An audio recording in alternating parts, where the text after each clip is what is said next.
ಆಡಳಿತದಲ್ಲಿ ಟ್ರಾನ್ಸ್ಪರೆನ್ಸಿ ಇಲ್ಲ ಅನ್ನೋದು ಕಾಂಗ್ರೆಸ್ನವರ ನೇರ ಆರೋಪ. ಯಾಕಂದ್ರೆ ಜವಾಹರ್ಲಾಲ್ ನೆಹರು ಅವರು ಕೂಡ 75 ಪ್ರೆಸ್ ಮೀಟ್ ಮಾಡಿದ್ರು. ಮನಮೋಹನ್ ಸಿಂಗ್ ಅವರು 114 ಪ್ರೆಸ್ ಮೀಟ್ ಮಾಡಿದ್ರು. ಒಂದೇ ಒಂದು ಪ್ರೆಸ್ ಮೀಟ್ ಅನ್ನ ನರೇಂದ್ರ ಮೋದಿ ಅವರು ಮಾಡಿಲ್ಲ.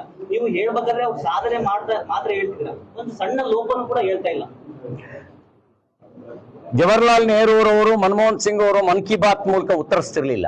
ಮನ್ ಕಿ ಬಾತ್ ಒಂದು. ಎರಡನೇದು, ಸಂಸತ್ನಲ್ಲಿ ಅತಿ ಹೆಚ್ಚು ಕುಳಿತು ಎಲ್ಲರ ಪ್ರಶ್ನೆಗಳಿಗೆ ಸಂಸತ್ನಲ್ಲೇ ಉತ್ತರ ಕೊಟ್ಟಿದ್ದಾರೆ.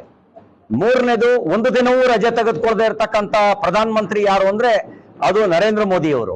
ಅಷ್ಟು ಮಾತ್ರ ಅಲ್ಲ, ಯಾವುದೇ ಭ್ರಷ್ಟಾಚಾರದ ಆಪಾದನೆ ಇಲ್ಲದೆ ಇರುವ ಪ್ರಧಾನ ಮಂತ್ರಿ ಯಾರು ಅಂದ್ರೆ ಅದು ನರೇಂದ್ರ ಮೋದಿ ಅವರು. ಜವಾಹರ್ಲಾಲ್ ನೆಹರು ಕಾಲದಲ್ಲಿ ಮುಂಡ್ರಾಜಿ ಹಗರಣ ನಡೆದಿತ್ತು. ಜವಾಹರ್ಲಾಲ್ ನೆಹರು, ಇಂದಿರಾ ಗಾಂಧಿ ಕಾಲದಲ್ಲಿ 108 ಹಗರಣಗಳು. ಮನಮೋಹನ್ ಸಿಂಗ್ ಕಾಲದಲ್ಲಿ ದುರ್ಬಲ ಪ್ರಧಾನಿ ಅನ್ನುವಂತ ಒಂದು ಭಾವನೆ.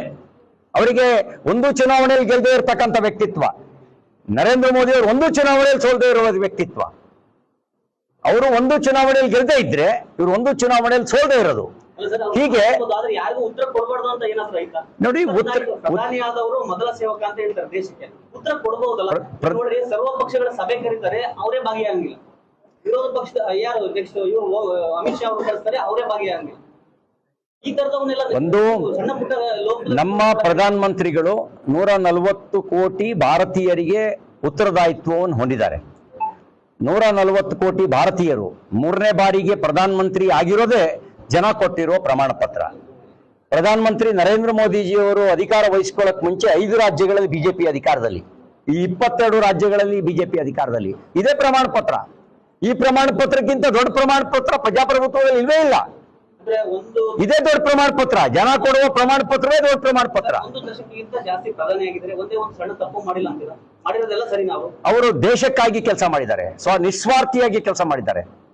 ದೇಶಕ್ಕಾಗಿ ನಿಸ್ವಾರ್ಥಿಯಾಗಿ ಕೆಲಸ ಮಾಡಿದ್ದಾರೆ. ಇವತ್ತಿನವರೆಗೆ ನಾವು ಎದೆ ತಟ್ಟಿ ಹೆಮ್ಮೆಯಿಂದ ಹೇಳ್ಕೊಳ್ಳುವ ರೀತಿಯಲ್ಲಿ ಜಗತ್ತು ಅವ್ರನ್ನ ಗೌರವಿಸಿದೆ ಅಂತ ಹೇಳಿದ್ರೆ ಅದು ಭಾರತೀಯರಿಗೆ ಸಿಕ್ಕ ಗೌರವ.